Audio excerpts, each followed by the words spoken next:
यानी जो क्वेश्चन होता है आपका, जैसे शॉर्ट क्वेश्चन है तो यहाँ पर आपने लिखने क्वेश्चन आंसर। अगर आपकी जो है वो, हाँ ये तो ऐसे ही लिखना है ना। तो बाकी जो समरी वगैरह उसका मैं आगे जाके आपके साथ डिस्कस करती हूँ कि वो आपने कैसे लिखना है। तो यहाँ पर आपने वही क्वेश्चन लिखना है, जैसे क्वेश्चन आंसर्स हैं तो क्वेश्चन नंबर 1 क्वेश्चन आंसर्स, ठीक है, या question number 4 summary, question number 2 translation, ठीक है, इस तरीके से आपने लिखना है। उसके बाद ये जो आपने लिखना है, ये वाली जो हेडिंग बनानी है, इसमें आपने ये जो नंबर लिखना है ये 604 मार्कल से लिखना है। और ये मैं आपको इसलिए बता रही हूँ कि इसका जो साइज़ होता है ना ये मार्कल पे डिपेंड करता है। अगर आप मोटा मार्कल यूज़ कर रहे हैं तो वो बड़ी हेडिंग बनेगी, अगर छोटा मार्कल यूज़ कर रहे हैं तो वो छोटी हेडिंग बनेगी। तो इस चीज़ को भी आपने बहुत ध्यान में रख के करना है, ठीक है। जो आपके 605 मार्कर है वो आपने जस्ट मेन हेडिंग के लिए यूज़ करना है, जैसे एक ये वाली हेडिंग होगी और एक ये इस तरह की हेडिंग्स, ठीक है। बाकी आपने 604 ही यूज़ करना है। अब इससे नंबर लिखा, क्वेश्चन नंबर, फिर उसके बाद ये जो आपने डिज़ाइन बनाना है तो ये वाली जो लाइन है ये मैं आपको प्रेफर करूँगी कि आप स्केल के साथ ही लगाएं, क्योंकि ये वाली तो छोटी है तो ये आप ऐसे हाथ से भी लगा सकते हैं, लेकिन ये वाली लाइन भरी है तो ये आप स्केल से ही लगाएं। उसके बाद जो आपने क्वेश्चन लिखना है, ठीक है, क्वेश्चन आपने लाजमी लिखना है और ये क्वेश्चन आपने ब्लैक पॉइंटर के साथ लिखना है। उसके बाद आगे आंसर लिखना है ब्लू बॉल पेन के साथ, ब्लैक नहीं होना चाहिए, ब्लैक इज़ नॉट अलो। उसके बाद हेडिंग्स, अगर कोई भी अगर आपका आंसर है उसमें कोई भी हेडिंग वगैरह आ जाती है तो वो आपने ये जो सिंपल वाला कट के बगैर वाला मार्कर होता है इससे लिखना है। और ये जो क्वेश्चन के जो भी है क्वेश्चन आंसर जो भी आपने लिखना है, समरी वगैरह, ये सारा भी आपने मार्कर के साथ लिखना है कट के बगैर वाले से, और हेडिंग भी राइट हेडिंग विद मार्कर। उसके बाद आगे जैसे मैंने ये फॉर एग्जांपल भी दी हुई है कि हेडिंग तो आपने इसके साथ लिखनी ही है, अगर आपको फॉर एग्जांपल भी लिखना पड़ता है तो वो भी आपने कट के बगैर वाले मार्कर के साथ ही लिखना है। उसके बाद कुछ ऐसे क्वेश्चंस होते हैं जिसमें आपको टाइप्स बताने पड़ते हैं, तो उसमें भी आपने 1, 2 जो भी लिखना है तो वो भी आपने मार्कर के साथ ही लिखना है। उसके बाद ये ending line is the most important thing. Ending line को जितना प्रोमिनेंट कर सकते हो उतना करो, ठीक है। जैसे मैंने यहाँ पर किया हुआ है तो ये डिज़ाइन भी आप इसका बना सकते हैं, ठीक है। एंडिंग लाइन जब आपकी होगी तो फिर एग्जामिनर को पता चलेगा कि यहाँ पर इसका क्वेश्चन ख़त्म हो गया। और ये मैं आपको फिर से बता रही हूँ कि इसको आप जितना प्रोमिनेंट कर सकते हैं आपने उतना प्रोमिनेंट करके लिखना है। उसके बाद आगे आपका समरी का मैंने क्वेश्चन दिया हुआ है, ठीक है, आपका लेटर आ जाता है, कंप्रीहेंशन है, वो सारा भी आपने इसी तरह इसी पैटर्न को फॉलो करके आपने लिखना है। जैसे यहाँ पर समरी है मेरी, तो समरी की पहले हेडिंग देनी है, ठीक है, और समरी की पहले आपने प्रॉपर तौर पे हेडिंग देनी है। अगर आप शॉर्ट क्वेश्चन आंसर्स कर रहे हैं तो उसमें हेडिंग देने की जो है वो ज़रूरत नहीं है, जस्ट आप क्वेश्चन नंबर लिख के साथ आगे यहाँ पर लिख सकते हैं शॉर्ट क्वेश्चन आंसर या क्वेश्चन आंसर्स।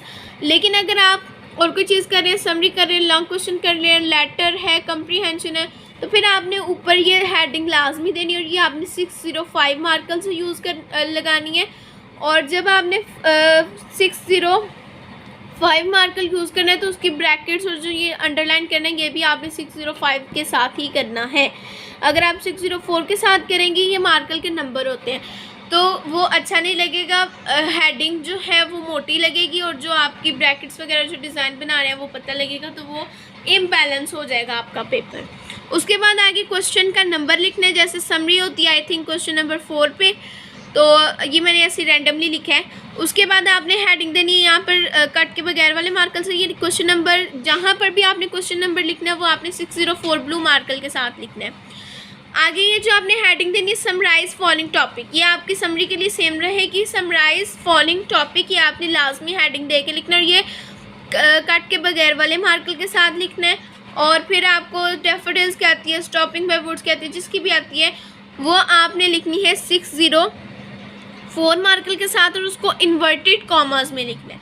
फिर आगे यहाँ पर आपने सारी अपनी समरी लिखनी है और लास्ट पे आपने जस्ट ये जो समरी है इसमें आपने जस्ट एक कोटेशन ऐड करनी है। जैसे यहाँ पर मैंने लिख दिया है nature is an unending Joy, तो इसको भी आपने क्या करना है कि ये जो है मार्क जो है ये आपने जो है वो लगाने हैं और उसके अलावा ये आपने लिखनी है कट के बगैर वाले मार्कर के साथ, ठीक है।